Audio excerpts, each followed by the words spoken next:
Welcome to the Weekly. I'm Jeremy. I'm Chris. And this week on the Weekly, Household RPG Bundle, preparing for their next Kickstarter, Star Trek 2nd Edition Starter Set, Infinity N5 Rules Delayed, and higher U.S. tariffs. I thought we weren't going to get political here. Well, this is economic. Okay, sure. Because that's what scared people. Right. This is what we're going to have to contend with. But so Bell of Lost Souls did a they didn't give away, they didn't name any sources, but they said they talked to, people involved in game production and stuff. Okay. So this is their view. We don't really know how accurate it is, but it's spooky foretelling of the doom of the future. Okay. We'll see. But let's start with something nice. Household has a bundle on Bundle of Holding. So the English language PDF of the teeny tiny tabletop role-playing game Household by Riccardo Sirignano, I always say these right, and Simone Formicola of Two Little Mice in Rome, Italy. So this is going to be everything that was available in a digital version from their May 2022 Kickstarter campaign. So this is Household, and I hadn't heard this before. Household is what's known as the wainscot fantasy, meaning... Well, I think you haven't heard it before because I probably just made it up for this. Maybe. So tiny folk in an oversized world. And so adventure, intrigue, and social interactions in an abandoned Victorian house. Yeah, so early 19th century. So, and you're playing, all the players are littlings, the little folk of European folklore, and they have their little kingdoms, their little tribes and everything. And so and there's a campaign, like they're with this next release, they are actually advancing the story. And this original campaign is the 5 troubled years that started at the end of the First Household War. So it's actually like, I think they're trying to recreate like strife in Europe, but reenacted by little guys. I hadn't really put that together. Mm-hmm. And I would be curious if that's what they're actually kind of doing. And this would be a way to do it. Mm-hmm. Provided rooms don't have their own particular accent, right? So, okay, I haven't looked at this. I've been thinking about it. But like someone coming from historical, kind of on the edge of historical wargaming, like I've said before, like one of my kind of problems is like once you get in historical wargaming, there's real baggage, right? Yeah, like you start getting like Napoleonic era or beyond that. And you're kind of like, yeah, okay, let's play Axis and Allies. Someone has to be Germany, right? That kind of bugs me. And I know it doesn't bother some people because they're just kind of reenacting stuff or playing their own things.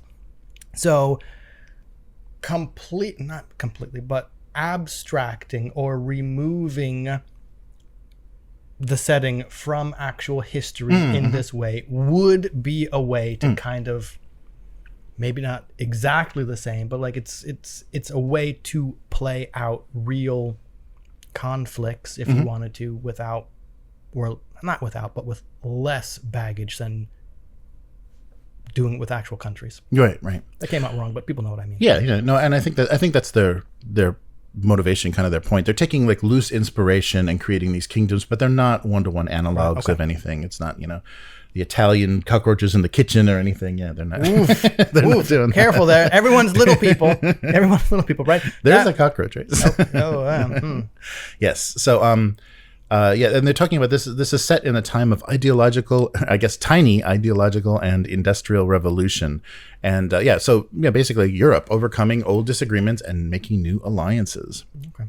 So $14.95 gets you everything, and that's a $65 retail value. Wow. And the physical books, to covered by the chat. Actually do that. Yeah, covered by the chat.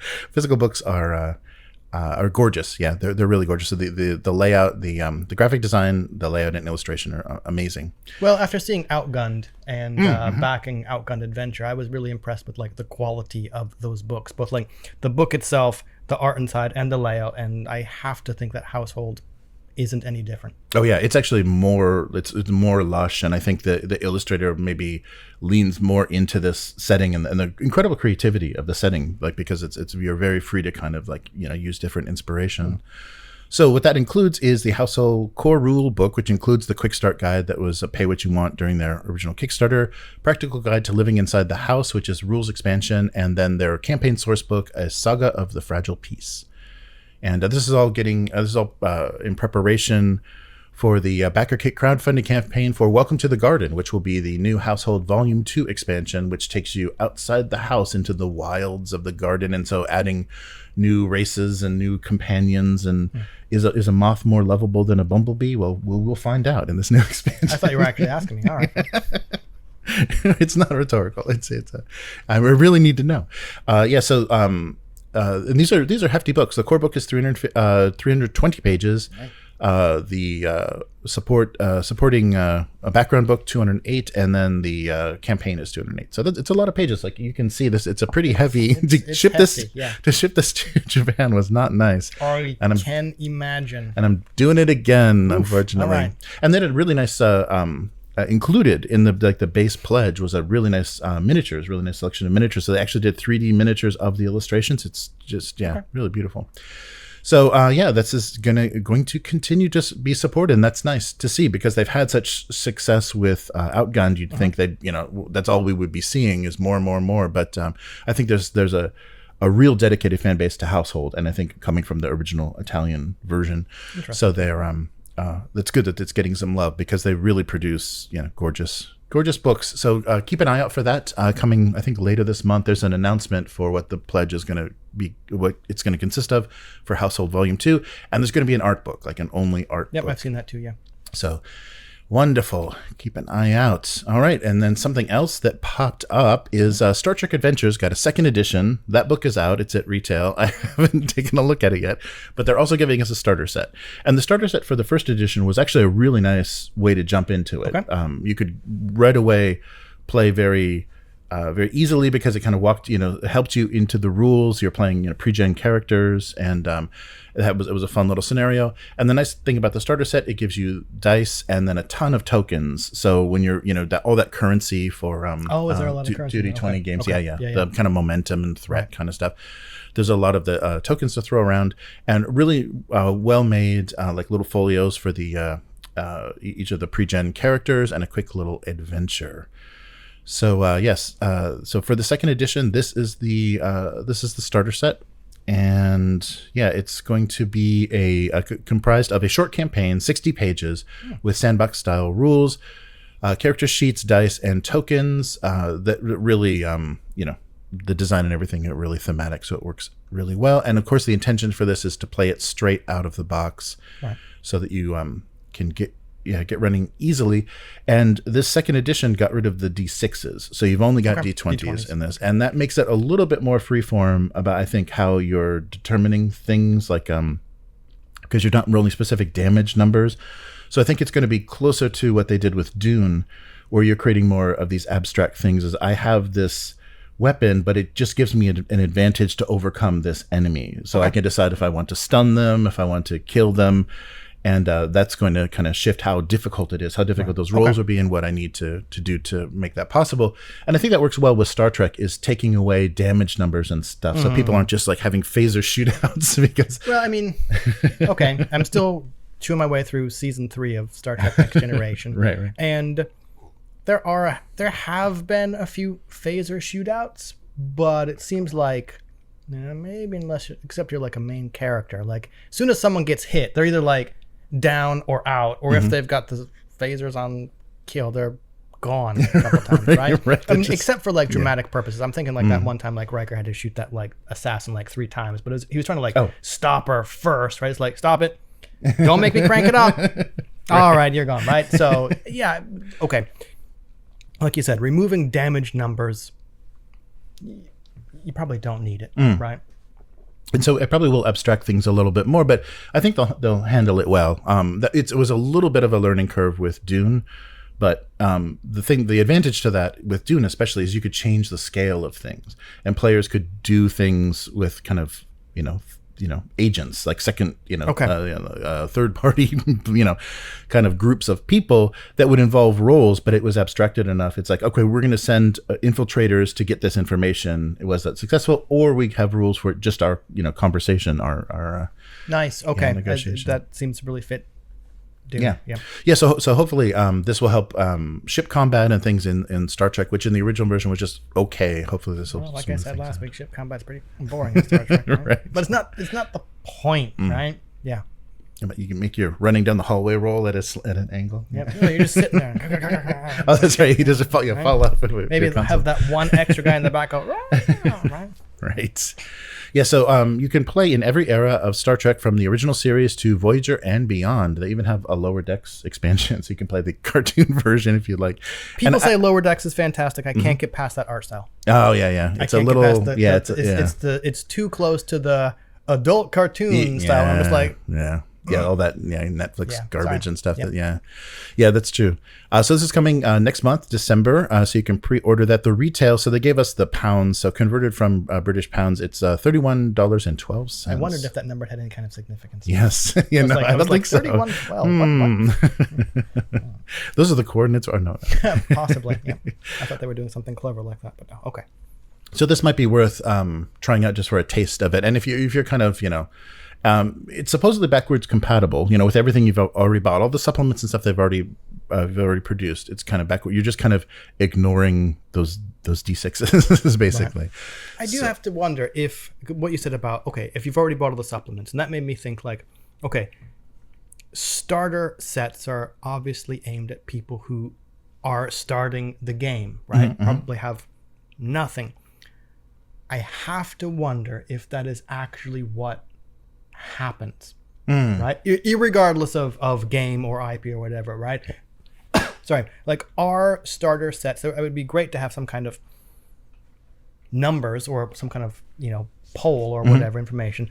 Our starter sets generally picked up or purchased by more people who are brand new to this IP at least, or are they mostly picked up by people who are already in the hobby and in this IP and just want to collect everything? Or I would really like to know. Yeah, and I suppose it depends on what stores they can get these into and stuff. Yeah, if you can get it on Amazon and get it in Walmart, you're going to get a lot more people trying it out, saying, I wonder if you will though. Yeah, I don't know if they do. Yeah, because I'm not sure. Yeah, I really. The board games have really changed in the big box stores. There's a huge selection of board games, but I don't think tabletop roleplay has quite made that same widespread. I mean, I think Hasbro's trying, but well, not anymore with the digital stuff. Yeah, right. I really wonder if someone is already.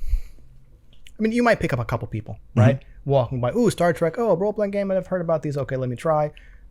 Generally, I think you're only going to attract people who already know what it is, and they've probably already gone to like a dedicated store or Amazon or something.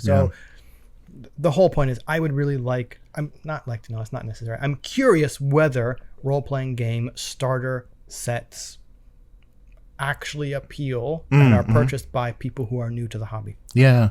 For me, the appeal is definitely a really cheap way to get the dice and tokens, and to have an adventure. You can just let's try this out, so without having to do too much preparation yourself to try a new system. That's still kind of the same thing. Like if you're like, ooh, I've heard of this game, I've been interested in trying it. Here's the starter set. It's relatively cheap. I still kind of count that as not exactly new to the hobby, but like new to this one particular game.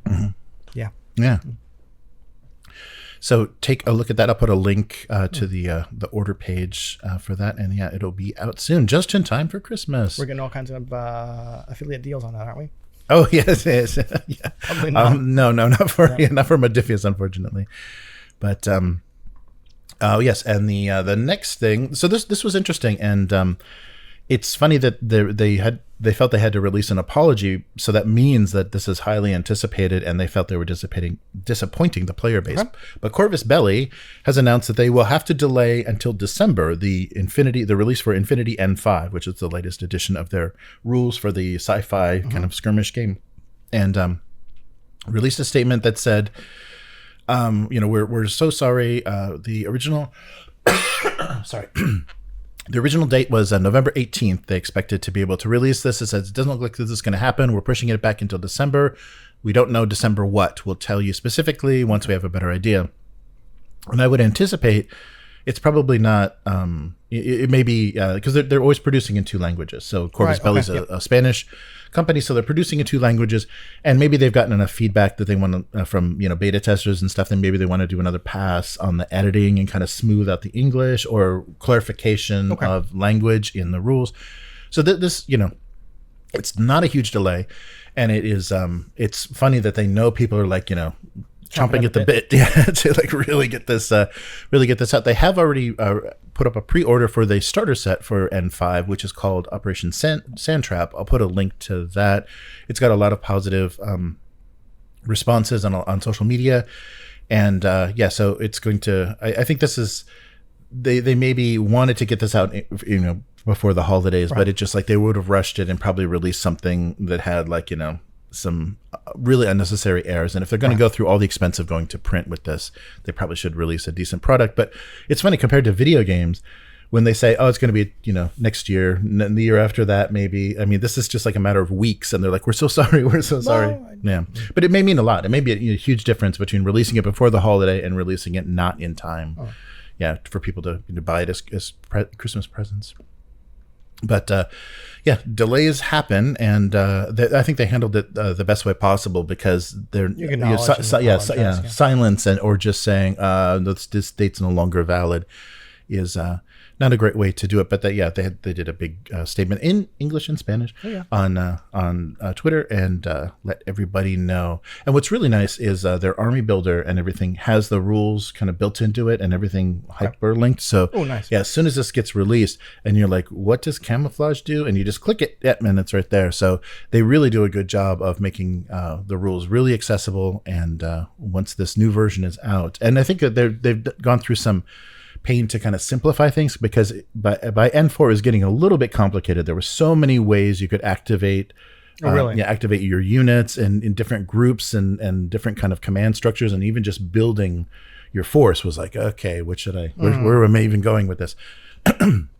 So they've kind of combined some things and simplified some things down a little bit to make it easier to get into. Because I think the existing player base was probably enjoying that level, that raised level of complexity and options. But it was kind of keeping out new. So it's kind of like historical wargaming, right? Where you're just like, how can anyone new to the hobby read this gobbledygook? And the old beards are like, oh yeah, that totally makes sense, right? Yes. And so Operation Sand Trap is the Pan-Oceania and the Japanese secessionist army. The JSA, so that may or may not be exciting. What they succeeded from. Oh, yes. It was a whole thing, yeah. But so we'll keep an eye out for when that gets released, and that's something definitely. Nick, who I played the Zone Wars with, is really into Infinity. Take a look at the Zombie Sashimi channel on Twitch and YouTube. He paints a lot of the Corvus Belli miniatures, and I think even does like tutorials and stuff on the game. So if you're interested at all in Infinity, he's a good place to start. I'm jealous of the amount of time he has. I know. Well, he grinds. I mean, because to get anywhere on Twitch, you got to put in the hours, and so do a full day of work, get home, turn on the camera, and start painting. Yikes. And finally, we'll end on a dark and ugly note. Non-political, purely economic. I'm not mentioning any parties or words or last names. But Belle of Lost Souls released an article called, or I guess like a opinion piece, basically bracing for impact. So higher tariffs and the tabletop games industry. This is Larry Vella over there. And I've never been reliable. They're a little clickbaity on this site. But this caught my attention right away. He's talked to industry veterans, and there's no names, so his sources will remain anonymous. And they're talking about a chain reaction that can inflict, and this is in the most apocalyptic terms is how this whole article reads, but inflict untold damage to the tabletop gaming industry. If it's untold damage, you can't go any further because you can't talk about it. Oh, that's right. It's untold. Yes. I had to get that. So we're talking about these tariffs, the promise of ridiculous tariffs by this new administration. So the promised goal is protecting U.S. goods, but with the global market, that seems to be a little 19th century thinking. So this raising tariffs, so the taxes and duties paid on imports or exports, and what has been proposed by someone. So all non-U.S. manufacturing goods will get a 20% tariff. All Chinese manufactured goods will get an additional, 20 plus. So this doesn't make any sense. So additional 60 to 100%. So are some things going to be taxed 120%? I don't know, man. Anyhow, so and that's the criticism is we're looking to a return to the 19th century in our thinking. So basically, he breaks down a little bit of the business and talks about the industry norm for cost of goods sold, the ratio that they use for manufacturing costs, how much it costs to make something, and then what the retail price is set at is usually about 5 to 1. And so, doing this like little hypothetical thing, if you had a game, a imaginary game that costs you $6 to make, and you set the retail MSRP at $30. This is how it would be affected. So the straight $20 tariff is going to be $7.20. It's going to bring you up to probably about $36. 80% if it was produced in China is going to be about $10.80, bringing you up to $54 for your retail price from the original $80. And if you get hit with the ultimate, the highest level, the 120%, that's going to mean your $6 game you need to charge $66 for. I mean, this is all hypothetical. Yeah, gotcha. I think I've seen articles on this, or not articles, but little blogs on this as well. And the main takeaway I got from it is that there's a lot of stuff that can't be produced in the U.S., which is why this is going to suck for everybody. But I mean, okay, looking at those numbers, okay, I'm not an industry professional. It said like a 5 to 1 ratio, right? However much it cost you to produce this, you got a suggested retail price is 5 times that. And okay, that might be, no idea, that might be an industry standard, or that might be like best practices saying like to kind of be successful enough, you should be aiming for around this kind of return. I don't know where that number comes from. You might have to put it down to like 4 to 1, 3 to 1. Or like Games Workshop, raise it to 2,000 to 1. I think you can, because the 30 pence of plastic that they sell you for. Yeah, man, that is 30 pence of expertly and exquisitely sculpted plastic. That's right. Sorry, Right. No, anyway, sorry. Yeah, continue. Yeah, so the criticism is, the bandwidth just does not exist to increase book publishing domestically in the U.S. to these levels. It has to be done. And I think, even before all this nonsense, before China really opened up to be the manufacturing hub of the world, we relied a lot on Canada, because I remember in the 80s and 90s, there were like censorship issues and things that Canada would refuse to print, as far as like Heavy Metal Magazine and things, I think ran into some problems with producing stuff in Canada. Like so they wanted Simon Beasley art. Yeah, right. It was specifically him. So I wonder if they're going to, between Canada and America, if they're not going to have some sort of understanding. So ultimately what this is going to do is, hurt smaller independent producers and smaller companies, Hasbro, Games Workshop, whatever, they're going to be fine. It will be interesting to see if Games Workshop sees North America as a big enough market that they actually set up a factory, like a plastic. Weren't they planning to do that? They've got a warehouse with like a robot that they set up in like Kentucky or something. They do have a pretty sophisticated warehouse and fulfillment center now, I think, in North America. But I wonder if they're going to do that, because they just we're talking about breaking ground for a giant paint factory in Nottingham. So in addition to what they already have.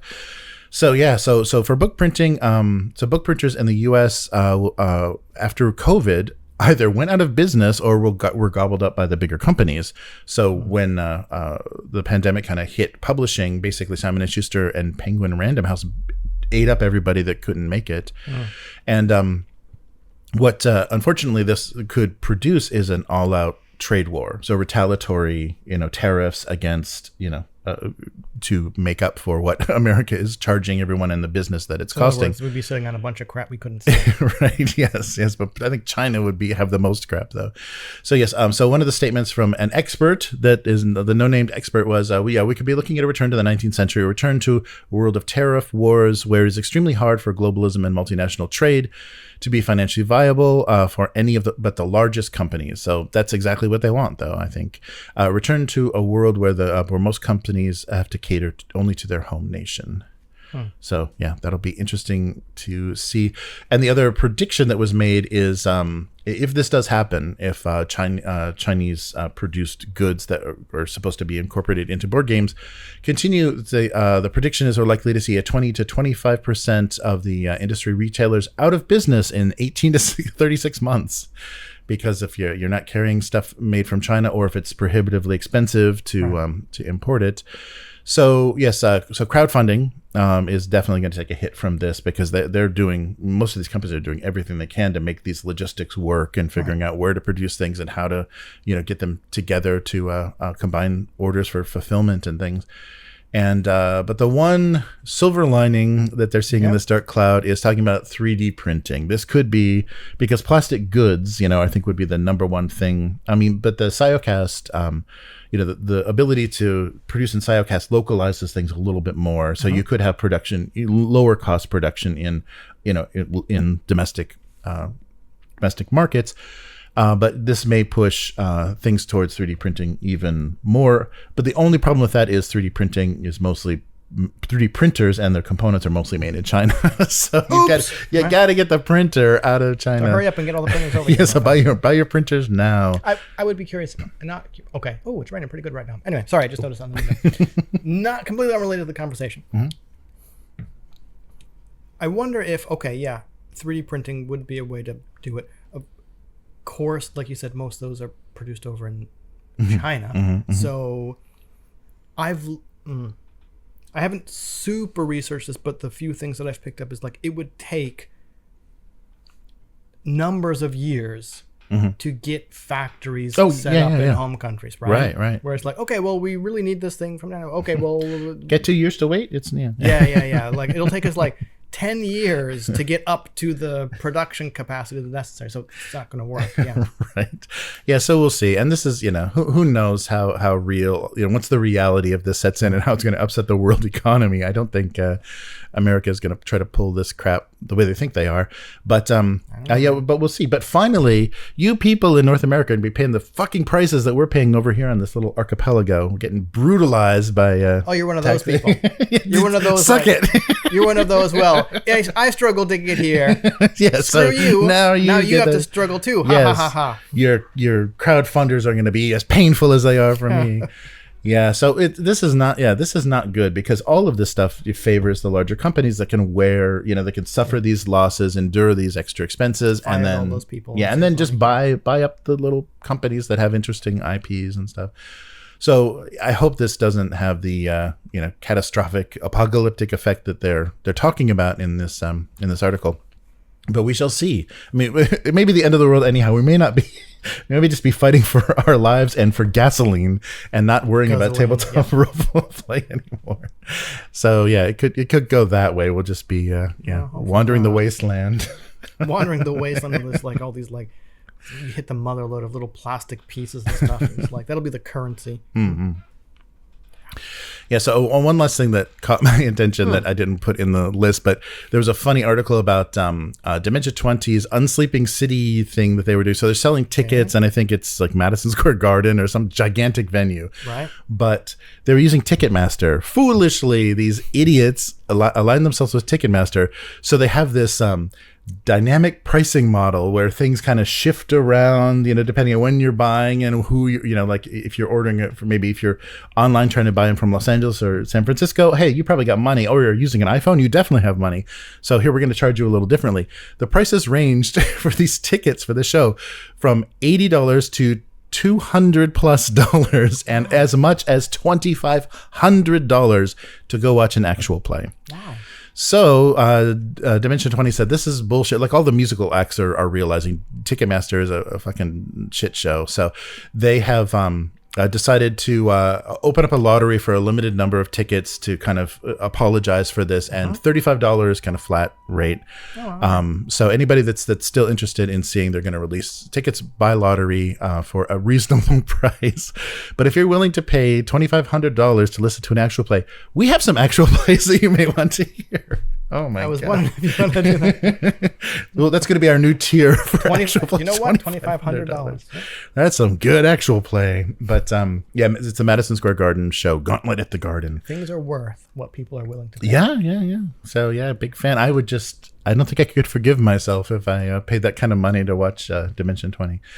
But us on the other hand, yes, money well spent. It is money well spent. It is just time. Just literally your time is incredibly well spent doing that. No, I'm making $2,500 an hour. Yes. Oh yeah. And so speaking of which, thank you to Clarion. Here, I'll pop this up again. For There we go. For contributing for the super chat we finished our outgunned Indie Heat Ooh, nice. campaign, and Clarion gave us a big thank you. So thanks again, Clarion. Thank you. It's much appreciated. Yes, and that will go. Oh, that actually went already to pay for the module for Foundry for Alien. Oh, so cool. yeah, you're perpetuating this. You're making dreams come this true. Madness. Yeah. Yes. You are enabling Jeremy. So yes, so that works out perfectly because just timing to jump systems and jump games. All right, so that will do it for this week. So where can people find you? On Blue Sky, which is popping off so hard, it's struggling to actually work. There's so many. Oh, really? People. Oh, dang. Yeah, they are. That's good. That's good. And then someone on there said, okay, it would be extremely bad if like they couldn't resolve the issues just as all these people are flocking over. But yeah, anyway. That's true. So it's Blue Sky, which the combination of, hey, quiet over there. The combination of more people going on Blue Sky and Buffer finally being able to post to Blue Sky. Conan's back as well. So. No way. Oh, beautiful. Yep. Oh, nice. So yeah, give me that link. I will. Yeah, I'll make sure I'll post that. I've set up a link tree form. So. Oh, cool. Yep. Okay, that's perfect. So Blue Sky, Threads. I'm not on Mastodon. I'm on Instagram though. That's HiveMind, HYVEMYND. Where, what am I talking about? I don't know. I managed to carve out like a half hour for myself to start basing the 2mm Gallic army for De Bellas Antiquitatis 3. Awesome. It's just like a picture of like 20mm square bases with little blobs of metal on them, and you can't tell what anything is because they're 2mm, right? But I promise you, those are chariots, warriors, and some cavalry. Yes. Use your imagination. And not half grains of rice, right? Yep. Yeah, when you start painting grains of rice, I'm gonna have to call a professional. You know what? These are smaller than grains of rice. Yeah, right. No, that's true. That's true. Yeah, you've actually gone beyond the danger. Yep.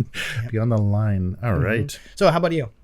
All right, so Abuse Cartoons is still waiting for its November live stream, so that should happen next week. So Abuse Cartoons on YouTube and Twitch. So subscribe to get notified when that comes up. But it also pops up on this channel. So if you're already subscribed here, it will pop up. And I think we lose a steady number of subscribers every time. People are like, why is this guy drawing cartoons on a tabletop channel? But anyhow, so yeah, look for that. Using a tabletop? Yeah, I do use it. It is. I'm sitting at a table, so so I draw my single panel gag cartoon. You can read that cartoon at Go Comics. So gocomics.com/domestic abuse, and yeah, we also do stuff on Upturned Tables. So if you'd like to support the weekly, yes, if you'd like to support what we're doing here in the weekly, consider becoming a weekling. The strongest of all supporters. At patreon.com/upturnedtable. There you can let us know what more you want to see on the weekly and what else, suggest games and things you'd like to see us play in actual plays, and even things to just unbox and discuss. Yes. So, yeah. And then upturnedtable.com is the website. And then on all social media, Upturned Table. So yeah, YouTube and Twitch, subscribe to one of those to get notifications when we go live for the weekly and also for the actual play live streams. And speaking of which, I just put the 14 hours, almost 15 hours of audio for Outgunned up on the Patreon RSS feed. Yeah.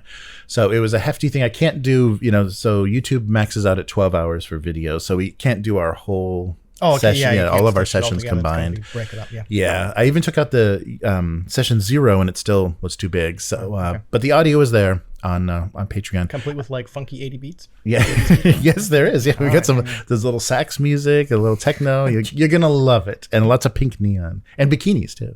So pink neon bikinis. Okay. All right. So that'll do it for this week. We will be back next week. Later, mortals. Goodbye.